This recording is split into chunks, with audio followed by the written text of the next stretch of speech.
You know, that feeling of moving into a new place. Like that first year is entirely driven by possibility. You're walking around empty rooms, um, imagining where the furniture goes, maybe knocking down a wall just because you can. Right, the honeymoon phase. Exactly. You're focused Yeah. purely on the square footage and, what you can build inside it. Yeah, the structure just feels totally limitless, and your only job is to basically fill it.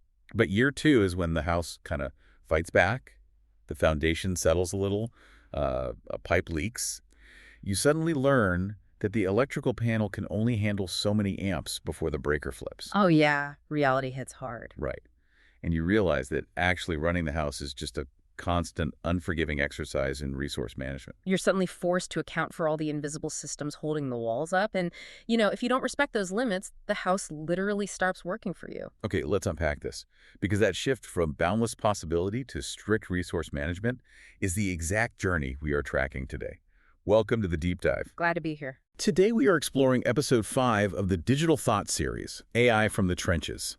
We're following Paul, who is an e-commerce manager. And he spent the last year building his own AI agent named Wiz using Claude Code. Right, and year one of his project was all about reach. Like, how much code can Wiz write? How many tasks can it automate? Yeah, but year 2 brings a much harsher lesson. It's an honest accounting for the cost of every single reach. Because the capacity limits in AI architecture are brutally real. Whether you are just, experimenting with a chatbot or building a complex automated workflow for your own business. We're looking at 3 specific bottlenecks today.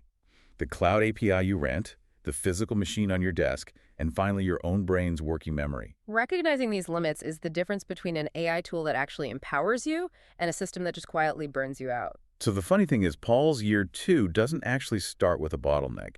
It starts with what looks like a massive breakthrough in user experience. Oh, the anti-note integration. Yeah.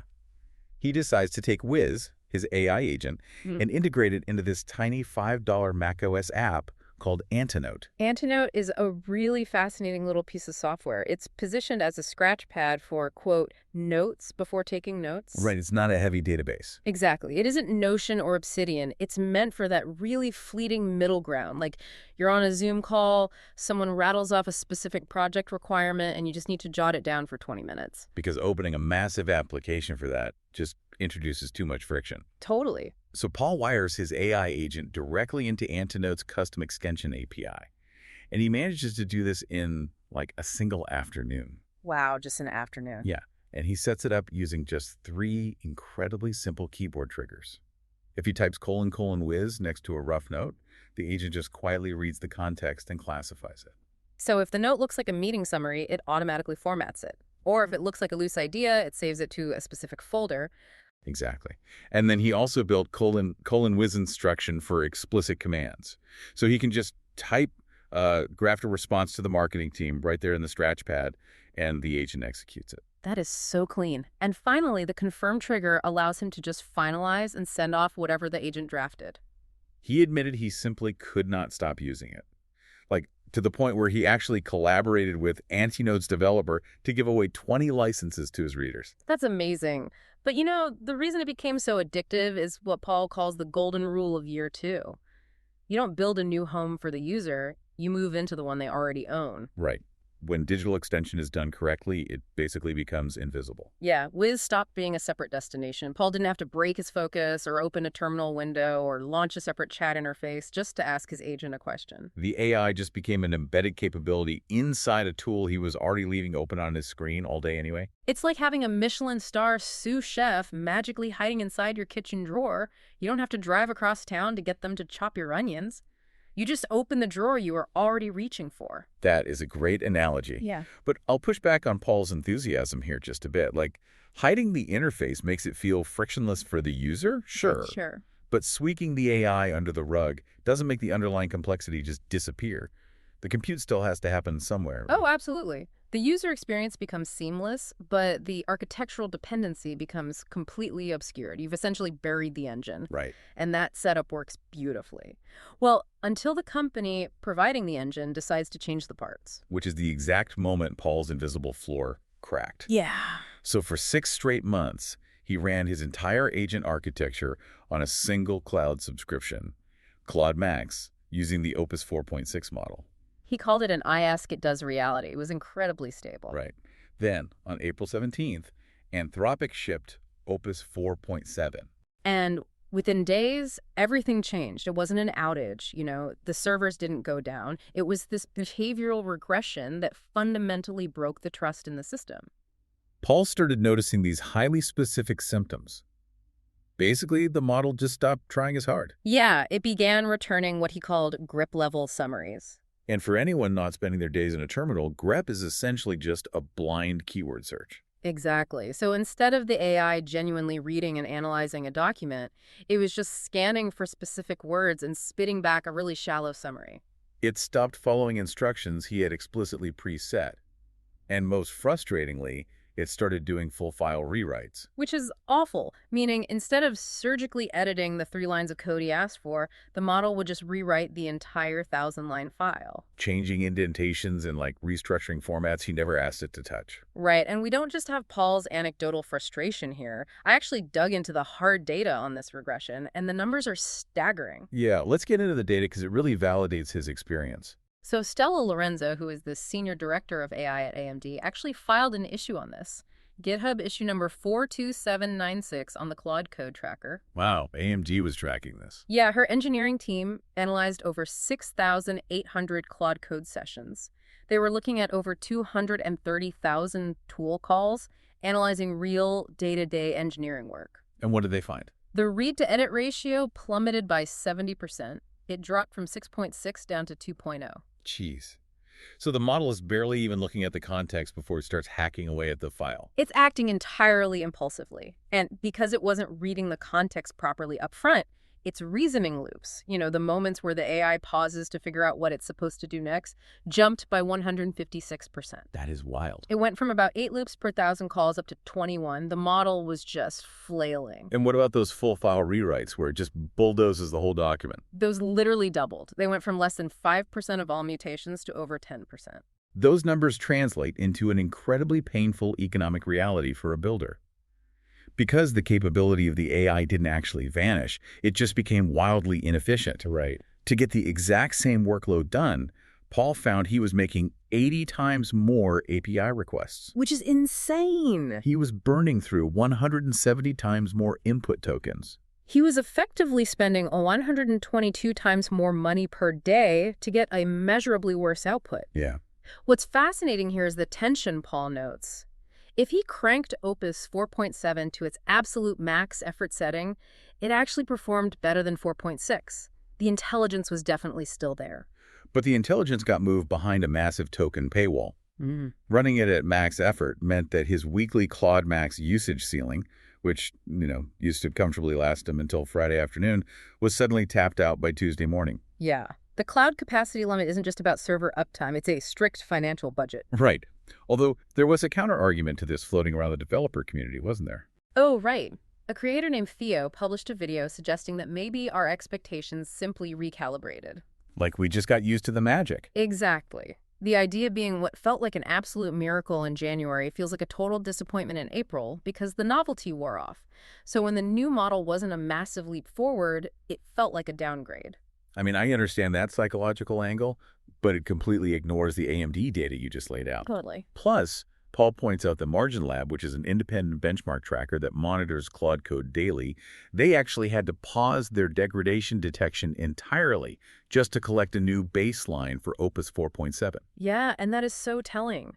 When an independent monitor pauses their tracking because the regression breaks their charts, the foundation has objectively shifted. It's not just user fatigue. So Paul is forced to fix this, and his solution is basically to open his wallet. He drops $200 a month for a ChatGPT Pro subscription so he can use the Codex harness alongside his Claude setup. Just to clarify for everyone, a harness is basically the software environment that coordinates all the AI's tasks locally. Right. And he didn't switch because Codex is obviously better. He switched because depending on a single cloud provider for your entire workflow is a systemic risk he can just no longer take. Extending into a surface you don't own, like a third-party cloud API, means accepting that the surface can and will shift under your feet. Securing a fallback system is really the only way to protect your workflow. But, relying on two different cloud providers just means managing two different external dependencies.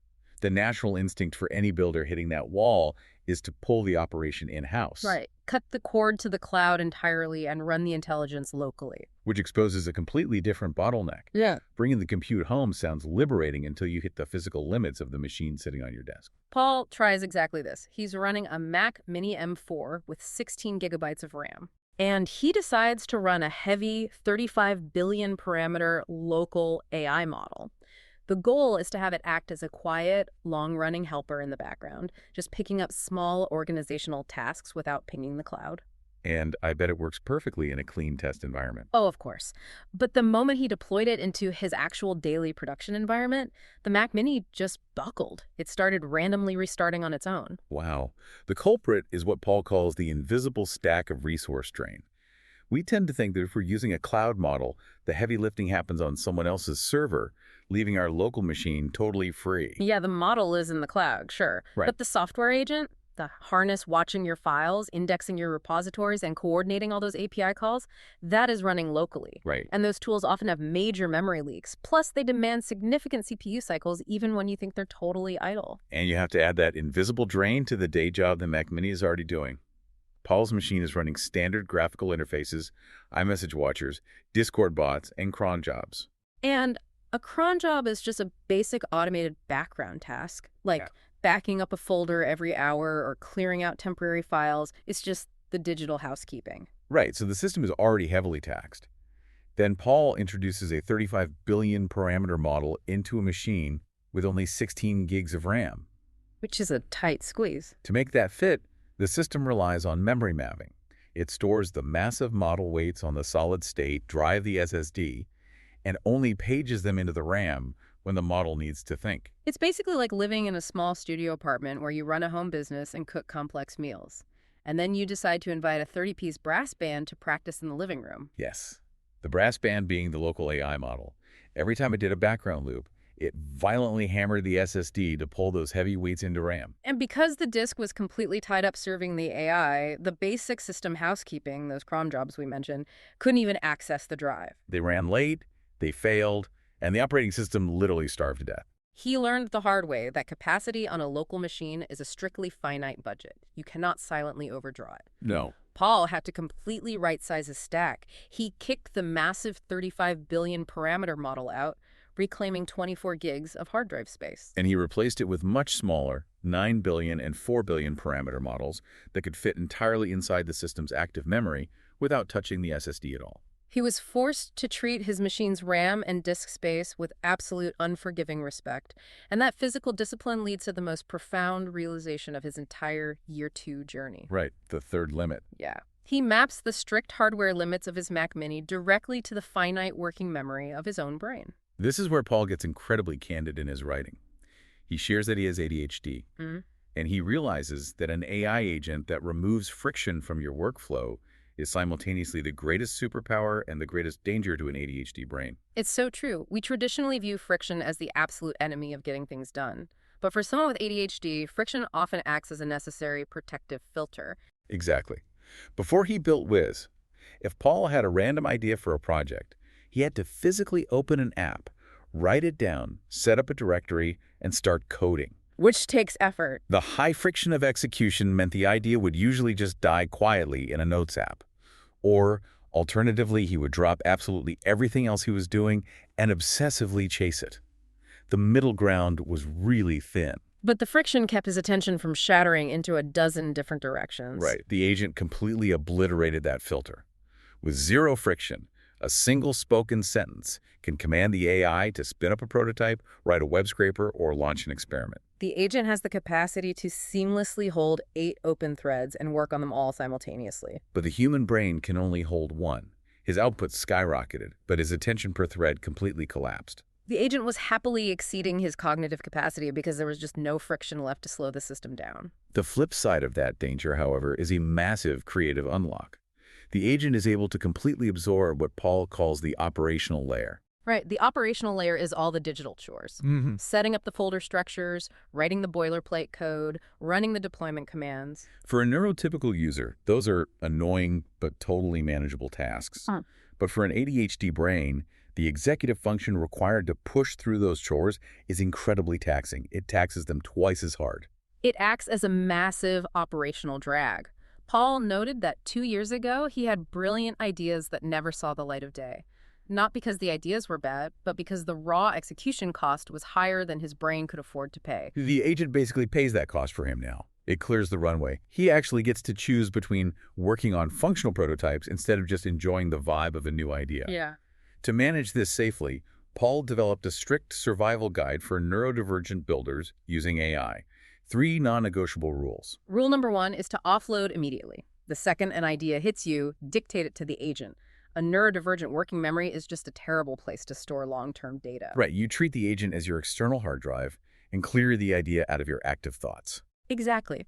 Rule number 2 is about intentionally reintroducing the friction that the AI removed. You have to cap your quote-unquote now list. Paul limits his active tasks to exactly 3, not 8, just 3. Like the RAM on his Mac Mini, human capacity is a silent cost. If you don't give the AI a hard ceiling, it will overdraw your mental budget and you will absolutely crash. And rule number 3, batch your check-ins. Do not actively supervise the agent. Yeah, the AI is a night shift worker processing data in the background. It is not a pair programming buddy sitting next to you. If you sit there staring at the screen, watching it stream text line by line, you are burning the exact same attention channel you are trying to protect. You have to assign the task, physically walk away, and come back later. This raises an important question, though. There was a comment on Paul's post from a reader named Sid that perfectly crystallizes this whole dynamic. Oh, I remember that comment. Sid mentioned having dyslexia, autism, and a traumatic brain injury that severely damaged their executive function.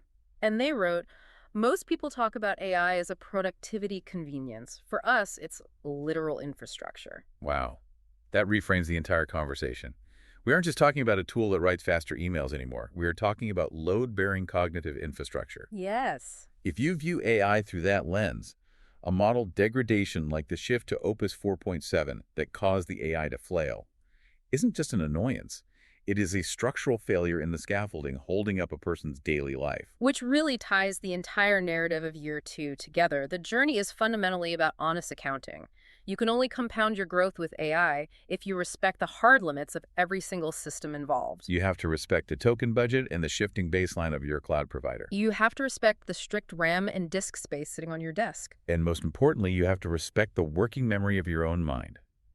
If you silently overdraw any of those accounts, the breaker trips. It really does. So as we wrap up this deep dive, I think Paul Well's story forces us to look at where this is all heading.